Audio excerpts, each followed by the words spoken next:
Wani sabon bidiyon Jaruma kwana 90 wato Rayya sun ɗau hankula a wajen mutane.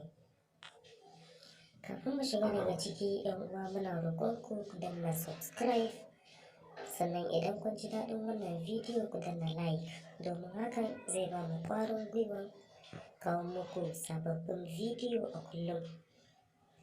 Jarumar Kannywood Rayya ta cikin shirin kwana 90 ta saki wasu bidiyon ta masu ɗaukar hankula, wanda mutane da dama suke ta surutu a kai.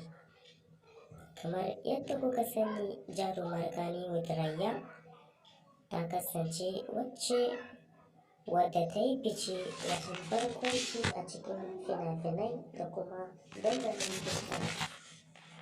Jarumar ta saki bidiyon a shafinta na TikTok, wanda hakan ya jawo mata cece-kuce. Ku ci gaba da kallon bidiyon, sannan ku ci gaba da ziyartar wannan tasha domin samun sababbin bidiyo na Kannywood kai tsaye. Sannan ku danna like, kana ku danna subscribe. Mun gode.